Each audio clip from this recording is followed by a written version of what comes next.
बच्चे अपने पास molecular orbital theory देखो क्या कहती है।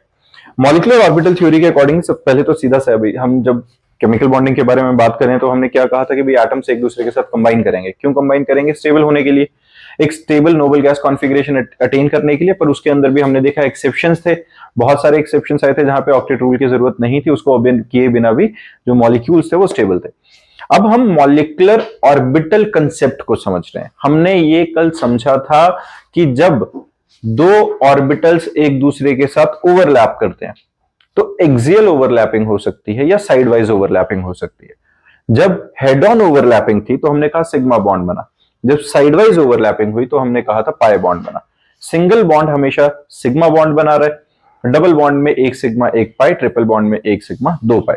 अब ये जब ऑर्बिटल्स एक दूसरे के साथ कंबाइन कर रहे हैं, इसी को अलग अलग थ्योरीज ने अलग अलग ढंग से समझाया। यहीं पर मॉलिक्यूलर ऑर्बिटल थ्योरी जो है, ये एफ जो हंस रूल याद है तुम्हें, उन्हीं में, और ये मुलिकन जो एक साइंटिस्ट थे इन्होंने ये थ्योरी दी थी 1932 के अंदर। उसमें था कि atomic orbital is called monocentric. Monocentric, monocentric का मतलब क्या होता है? कुछ ऐसा जिसका एक सेंटर है, एक केंद्र है, मतलब एक की वजह से ही सारे इलेक्ट्रॉन्स आसपास घूम रहे हैं, मोनोसेंट्रिक है। लेकिन जो मॉलिक्यूलर ऑर्बिटल होगा वो क्या होगा? पॉलीसेंट्रिक। पॉलीसेंट्रिक क्यों? क्योंकि अगर मॉलिक्यूल है तो उसके अंदर एक से तो ज्यादा एटम होंगे ही होंगे, दो होंगे, तीन होंगे, चार होंगे, जितने भी होंगे, हर उस एटम के न्यूक्लियस के इन्फ्लुएंस में अब इलेक्ट्रॉन्स घूमना शुरू करेंगे, तो वो पॉलीसेंट्रिक कहलाएगा। सिंपल बात है ये।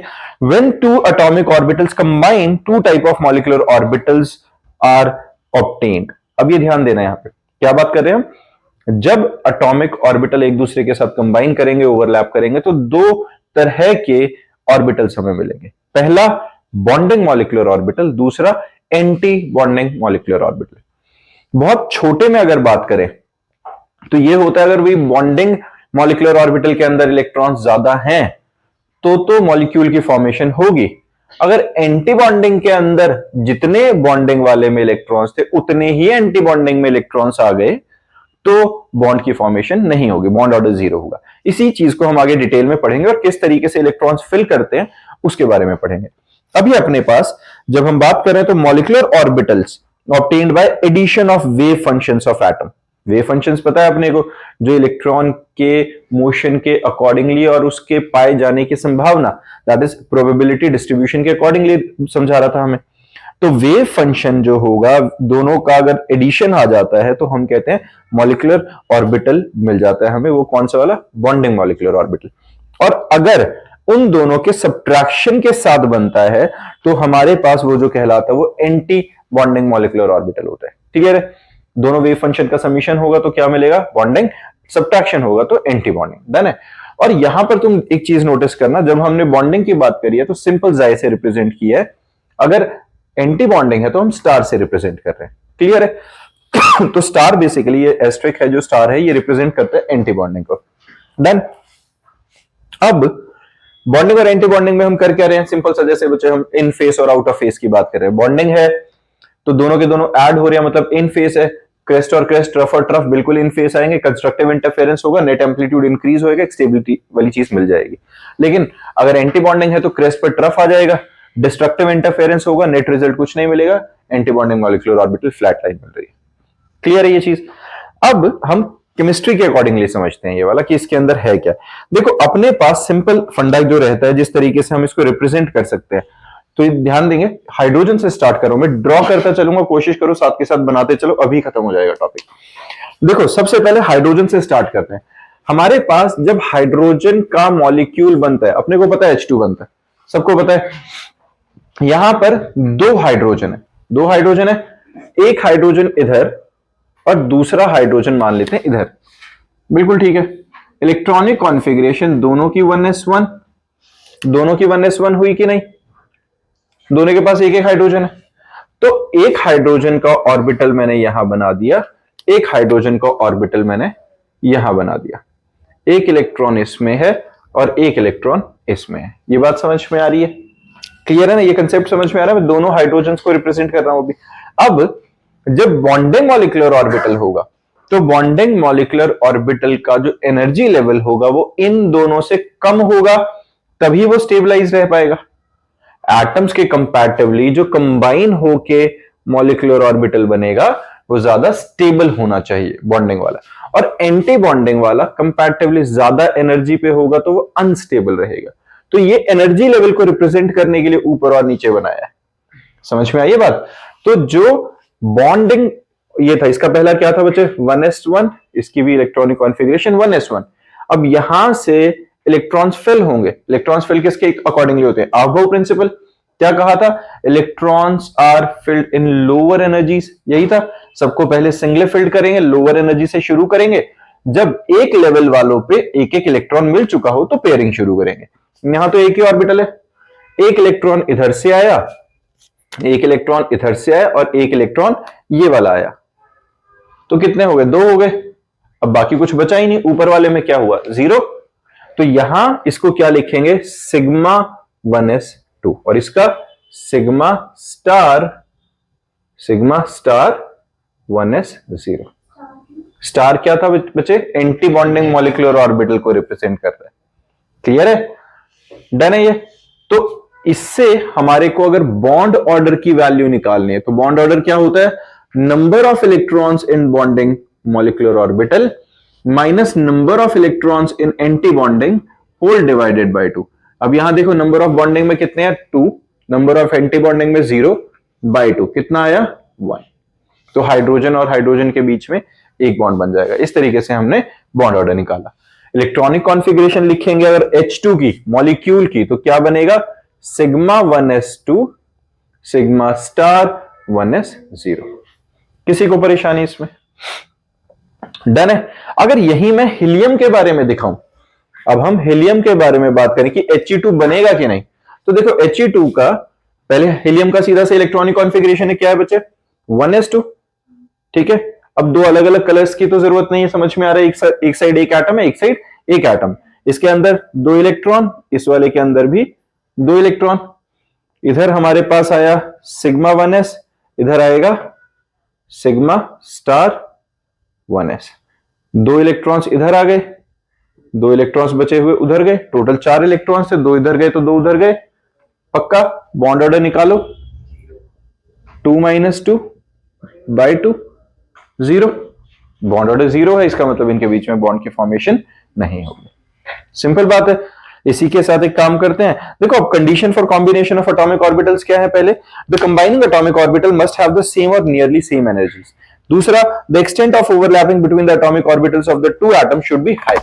भाई जितना ज्यादा लार्ज होता जाएगा एटॉमिक ऑर्बिटल्स का ओवरलैप, उतना ज्यादा स्ट्रॉन्ग बॉन्ड बनेगा। तीसरा, the combining atomic orbitals must have the same symmetry. Proper orientation होनी चाहिए, सेम सिमेट्री होगी तभी ओवरलैपिंग हो पाएगी। ये सिंपल 3 कंडीशंस है। अब इसी के बेसिस पे एक अपना सिंपल एग्जांपल उठाते हैं, नाइट्रोजन के बारे में करते हैं। ठीक है, यहां तक समझ में आ गया? बहुत बेसिक था शुरू वाला। इसके आगे देखो बच्चे, अब जब हम नाइट्रोजन के बारे में बात करें, नाइट्रोजन का पता है अपने को कि N2 का मॉलिक्यूल फॉर्म होता है। नाइट्रोजन की इलेक्ट्रॉनिक कॉन्फ़िगरेशन बताना कोई, जल्दी बोलो बच्चे। नाइट्रोजन का एटॉमिक नंबर, इलेक्ट्रॉनिक कॉन्फ़िगरेशन, देखो नाइट्रोजन का है 1s2 2s2 2p3, ऐसे ही रहेगा। अब देखो पहले S वाले के लिए, फिर S वाले के लिए और फिर P वाले के लिए। अब मैं बना रहा हूं, तुम्हें तीनों को बनाने की जरूरत नहीं है। मैं एक बार ही समझाने के लिए 1s 2s और 2p बना के दिखा रहा हूं, लेकिन हम सेकंड लास्ट वाले और लास्ट वाले को बनाते हैं, उससे आंसर सेम निकलता है। तो बनाना है कि नहीं वो तुम्हारी मर्जी है, लेकिन छोड़ दो, क्यों टाइम वेस्ट करना उस चीज में। इसलिए हम सिर्फ लास्ट और सेकंड लास्ट वाले को और लास्ट वाले को देखेंगे। अभी मैं सिर्फ समझाने के लिए बना रहा हूं। देखो सबसे पहले 1s के लिए, ठीक है, इसके अंदर 1s2 1s2, इधर क्या है? इधर क्या आएगा बेटा? Sigma 1s sigma star 1s। 2 electrons इसमें, 2 इलेक्ट्रॉन्स इसमें, इधर से इधर, इधर से इधर, तो टोटल 4 थे तो इक्वली डिवाइड हो गए। क्लियर है? कोई दिक्कत? तो यहां 1s2 sigma star 1s2 done. फिर उसके बाद क्या है? 2s। तो देखो 1s सबसे लोअर एनर्जी पे थे इसलिए नीचे है। अब ऊपर शुरुआत होगी 2s की, 2s2 2s2। यहां पे क्या आएगा? Sigma 2s sigma star 2s। दोनों में दो दो इलेक्ट्रॉन्स, तो 1 2 3 4, तो ये 2s2 सिग्मा स्टार 2s2। कोई परेशानी यहां तक? ठीक है। अब P के अंदर कितना रहेगा? अब P में 3 ऑर्बिटल्स हैं और इलेक्ट्रॉनिक कॉन्फ़िगरेशन के अकॉर्डिंगली दोनों नाइट्रोजन के पास एक एक इलेक्ट्रॉन तीनों ऑर्बिटल्स के अंदर P में है। कोई परेशानी नहीं, सिंपल है। अब एक कंसेप्ट समझना, जब हम बॉन्डिंग और एंटी बॉन्डिंग की बात करते हैं तो जो p ऑर्बिटल्स की ओवरलैपिंग होती है वहां पर सिमेट्री की वजह से जो मॉलिक्यूलर ऑर्बिटल्स हैं वो डिसइंटीग्रेट कर जाते हैं। मतलब क्या कहेंगे कि p के तीनों जो ऑर्बिटल्स होंगे वो सेम एनर्जी लेवल पे नहीं रहेंगे, उनमें से किसी एक का एनर्जी लेवल ज्यादा होगा और दो का एक जैसा होगा। ठीक है।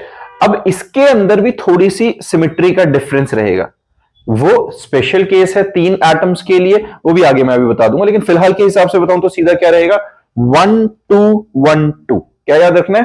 1 2 1 2 स्टैंडर्ड। अब 1 2 1 2 क्या बोल रहा हूं, देखो यहां पे 1, यहां पे 2, फिर यहां पे 1 और यहां पे 2। समझ में आई है? 1 2 1 2 सिंपल है।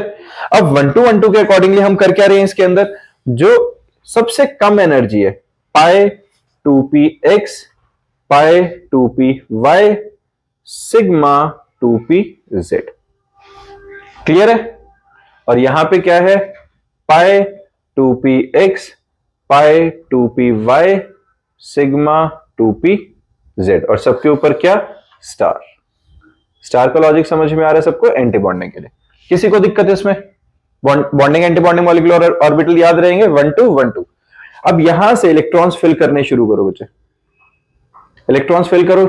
सबसे पहले लोअर एनर्जी लेवल 1 2 3 4, टोटल कितने हैं, 1 2 3 4 5 6, 4 फिल हो गए। अब जब ये वाला लेवल फिल हो गया तो ऊपर चलते हैं, 5 6, ऊपर वाले के लिए कुछ बचा, 6 इलेक्ट्रॉन थे, 6 ही सारे के सारे बॉन्डिंग में फिल हो गए। तो अब अगर मुझे बॉन्ड ऑर्डर निकालना है तो देखो number of electrons in bonding molecular orbital कितने हैं, 2 2 4 और 6, कितने हो गए, 10 है ना, minus number of electrons in anti bonding 2 और 2 4 होल बाय 2, कितना हुआ, 6 बाय 2 3। किसी को परेशानी? ये बात समझ में आई है? हाँ जी, किसी को परेशानी इसमें? तो इस तरीके से दूसरा एक और क्या है, देखो मैं लास्ट वाले को अगर ना भी कंसीडर करूं, सिर्फ इनको कंसीडर करूं तो भी सेम पार्ट है ना। तो अपने पास अगर मैं सिर्फ इनको माइनस कर लूं, क्योंकि ये फुली फिल्ड है, ये फुली फिल्ड है, तो 6 - 0 बाय 2 इज ऑल्सो 3। तो ये हमारा बॉन्ड ऑर्डर सेम है निकलेगा। अब आती है बारी इलेक्ट्रॉनिक कॉन्फ़िगरेशन लिखने की। भाई मैं इसकी इलेक्ट्रॉनिक कॉन्फ़िगरेशन कैसे लिखूं नाइट्रोजन के लिए, 1s2, ध्यान से देखना, अब मैं यहां लिख रहा हूं बच्चे नाइट्रोजन मॉलिक्यूल की मॉलिक्यूलर ऑर्बिटल की इलेक्ट्रॉनिक कॉन्फ़िगरेशन। पहले क्या है, सिग्मा 1s2, फिर सिग्मा स्टार 1s2, फिर उसके बाद sigma 2s2, sigma star 2s2, फिर उसके बाद पाई 2px2 पाई 2py2 सिग्मा 2pz2। फिर इनके अंदर 0 है, लिखना है तो लिखो वरना रहने दो, 2py0 2p ऐसे करके, ठीक है। 0 वाले को लिखने की जरूरत नहीं है, वैसे हो गया ये, डन है। ये बात समझ में आई है? हाँ डन, ये बात समझ में आ गई बच्चा, किसी को परेशानी इसमें? ठीक है ना। अब जो मैं बोल रहा था एक्सेप्शन की, ऑक्सीजन फ्लोरीन और नियॉन, ऑक्सीजन फ्लोरीन और नियॉन, O2 F2 और Na2, इन 3 एटम्स के लिए ये जो 1 2 1 2 था ये चेंज हो जाएगा। इन 3 एटम्स के लिए क्या बनेगा, 1 2 2 1, क्या बनेगा, 1 2 2 1। क्लियर है? चलो ये वाली बात समझ में आ गई O2 F2 और Na2 की। तो हमारे पास अब जब हम इलेक्ट्रॉनिक कॉन्फ़िगरेशन के अकॉर्डिंगली लिखेंगे, देखो यहां ऑक्सीजन के लिए लिखा है, ऑक्सीजन का इलेक्ट्रॉनिक कॉन्फ़िगरेशन क्या आएगी बेटा, 1s2 2s2 2p4, 1s2 2s2 2p4। अब जो s ऑर्बिटल वाला होगा वो तो फुली फिल्ड ही जाएगा, मैंने सेकंड लास्ट से स्टार्ट किया, 1s, ये क्या है 2s2 2s2 sigma 2s2 sigma star 2s2। P में चलते हैं, पी वाले में क्या है, हाँ ऑक्सीजन के लिए, O2 के लिए कर रहे हैं अभी। तो ऑक्सीजन के लिए है तो 1 2 2 1 चला, सिग्मा 2pz पाई 2px पाई 2py, pi star 2px pi star 2py sigma star 2pz। Done, 1 2 2 1। कितने इलेक्ट्रॉन्स है 2p4, 4 इधर 4 इधर, 4 में से 2 इधर आए, एक इधर एक इधर, फिर इधर फिल हुए, कितने हो गए टोटल 1 2 3 4 5 6, 6 यहां हो गए, टोटल 8 थे तो एक एक इलेक्ट्रॉन इसमें गया। बॉन्ड ऑर्डर निकालो, 6 - 2 4 होल बाय 2, है ना, जब हम बॉन्ड ऑर्डर निकालेंगे इसका 6 - 2 बाय 2, 2 आ गया हमारे पास। किसी को दिक्कत, ये बॉन्ड ऑर्डर निकल गया पक्का। थोड़ी सी भी अगर जो प्रॉब्लम है तो बताओ। अब देखो इसी के अंदर एक और चीज समझाता हूं, अगर हमारे पास O2 पॉजिटिव हो जाता, अब O2 पॉजिटिव हो जाता तो हमारे पास नंबर ऑफ इलेक्ट्रॉन्स दोनों के मिला के कितने होते, 15। हमारे पास इनमें से कोई एक होता जिसके पास से हम किसी इलेक्ट्रॉन को गायब कर देते, तो ये O2 पॉजिटिव के लिए बन जाता। अगर यहां इलेक्ट्रॉन कम हो गए तो जो एक इलेक्ट्रॉन ऊपर जाना था वो कम हो जाएगा कि नहीं? तो बॉन्ड ऑर्डर कैसे निकलेगा, 6 - 1/2। फिर से समझो, अगर हमारे पास बेटा यहां पर अदरवाइज O2 था तो P4 की इलेक्ट्रॉनिक कॉन्फ़िगरेशन थी, O2 पॉजिटिव की वजह से क्या हो गया, जब मैं O2 पॉजिटिव कर रहा हूं तो पॉजिटिव चार्ज का मतलब एक इलेक्ट्रॉन रिलीज हो जाना, तो यहां से इलेक्ट्रॉन कम हो गया। अब ये जो इलेक्ट्रॉन कम हुआ, वही इलेक्ट्रॉन जो ऊपर जाना था वही कम हुआ होगा, क्योंकि नीचे वालों में तो पहले फिल होना है और उसके बाद जो बचा हुआ होएगा वो ऊपर जाएगा। अब हमारे पास कितने बचे हैं, 1 2 3 4 5 6 7, तो 1 2 3 4 5 6 6 तो यहां आ गए, 7 ऊपर गया, 6 - 1/2, है ना। बॉन्ड ऑर्डर कैसे निकला, 6 - 1/2, दैट इज 5/2, 2.5। कोई दिक्कत। ऐसे ही अगर O2 नेगेटिव हो जाता, अगर O2 नेगेटिव होता, नेगेटिव होने का मतलब क्या था, इसके साथ एक इलेक्ट्रॉन एक्स्ट्रा आ गया तो जहां इलेक्ट्रॉन था वहां पे पेयरिंग हो जाएगी एक वाले की, यही रहेगा। तो बॉन्ड ऑर्डर कितना निकलेगा, अब बॉन्ड ऑर्डर निकलेगा 6 - 3/2, दैट इज 1.5। किसी को परेशानी इसमें? इसी के साथ हमारा मॉलिक्यूलर ऑर्बिटल थ्योरी खत्म, इससे ज्यादा कुछ है नहीं इसमें। फिर भी किसी को डाउट आता है तो बता देना। हाँ जी बिल्कुल उसी तरीके से, देखो इलेक्ट्रॉनिक कॉन्फ़िगरेशन का सीधा फंडा है, जिस जिस तरीके से हम फिल करते जा रहे हैं। जैसे यहां देखो O2 पॉजिटिव के अंदर sigma 1s2 sigma star 1s2 sigma 2s2 sigma star 2s2 sigma 2pz2 पाई 2px2 पाई 2py2 pi star 2px1। Same जिस तरीके से वो ऑर्बिटल है ना, नीचे से ऊपर जाते जाओ, उसी फॉर्मेट में अपना ये इलेक्ट्रॉनिक कॉन्फ़िगरेशन मॉलिक्यूल के लिए लिखते जाओ। ठीक है, डन।